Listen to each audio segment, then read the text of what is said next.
Hi guys, Robert Optimal Bodies. This week's video is about bulking up, or powerlifters and strongmen, even bodybuilders that are bulking up, and whether you should expect some fat gain or not. Now, most internet gurus and information out there seems to show that it's inevitable that you're going to get some sort of fat gain when you're building muscle. Now, I'm here to say it doesn't have to be that way. Granted, it is quite difficult just to put muscle on. As to gain muscle, you need to be in a calorie surplus, which means you're putting in more calories in than you're actually burning in order to gain muscle. But it only needs to be that slight bit more than your body's actually using. And if you go over that amount too much, any excess food, energy that's not getting used, the body's very clever, it's just going to store it as fat.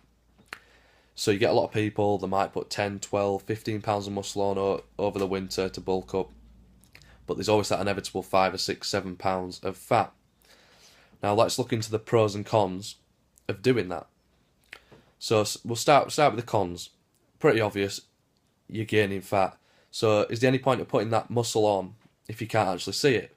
Granted, you're going to look bigger in a t-shirt, you fill out your hoodies more, you look a bit bulkier, but if you're losing your abdominals, you can't see that muscle, is there any point of it being there? And here's the point, you cannot tense fat. So if you're going for powerlifting, people seem to like, oh, I'm going to put loads of size on, they're looking at the scales, yep, numbers getting higher. It doesn't make you that much stronger. As I said, you can't tense fat. You get a lot of lean people that are really, really strong. All the weight should be muscle, but it is slightly hard to do. You've got to pay a little bit more attention to your diet. Keep looking in the mirror. You're gaining fat, tweak it back down. You're not putting size on, not getting strong, tweak it back up. You've got to find a good balance. Now, there are certain pros to it, as looking into the research. If you've got more fat around a joint, you've got like a sort of cushion, if you will, around the area. So if you're doing big lifts, squats, deadlift, bench press, you get some sort of extra like spring. You get like a mechanical tension, like a coiled spring, some coiled energy, which helps leverage in your lifts. And also, if you've got more fat around a joint, you reduce the range of movement around that joint. So if you take your arm and you come right in, you're really lean, you can get to there.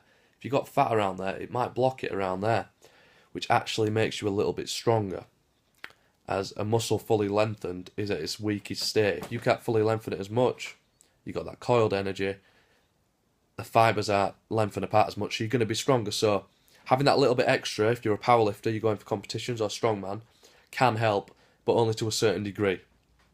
And then you've got to weigh the pros and cons. Is it worth ruining your physique, like aesthetically, to get a couple of kilos more on your squat, your bench, your deadlift, that sort of thing? So, and going back just to an average person or someone in the gym that's just wanting to get big, my advice is keep looking in the mirror, keep tweaking your diet. If you're noticeably putting body fat on, you're eating too much. Don't be scared just to drop them calories a little bit back down. Do that for a week or two. It takes a while to kick in to see what's going on, and then assess your physique. Make sure you're eating enough, but not too much that you're putting on gain. It's quite simple. You need to be in a calorie surplus, as I've mentioned, but not too much. Get a lot of these. Don't listen to these massive bodybuilders that are eating 10,000 calories a day. It might not even be true. They might be doing it, but you don't know what else they're doing. You don't know what drugs they're taking to counteract the fat gain. You don't know how much cardio they're doing. So everyone's very individualistic. Listen to your body. And if you, just for the majority of people, 90% of the people, you should still be able to see your abdominals if you're at that stage already. And lean gain, as they say. Keep track of your calories. Get MyFitnessPal app. That's a really good one of doing so, because you see what you've been eating, go over the week. You can go back and think, yep, that's where I snuck in some too many carbs or whatever, too much fat, whatever it may be. So it is possible to lean gain. It just takes a little bit more tweaking. So pay attention to your diet, look in the mirror, and really be honest with yourself. So check out my page. Check out Damn Fitness, sponsors the Optimal Bodies and myself. damnfitness.com. Check out some of the clothing range, and any questions on this topic or any other, just post in the comments below. Give me a private message, or you need help with your constructing your own diet plan. I do 6, 12 and 16 week plans at the moment, so that's some good results, good clients. A lot of fat loss is the main goal, so if you're aiming for that or muscle building without the fat, drop me a message. Cheers guys, thanks for listening.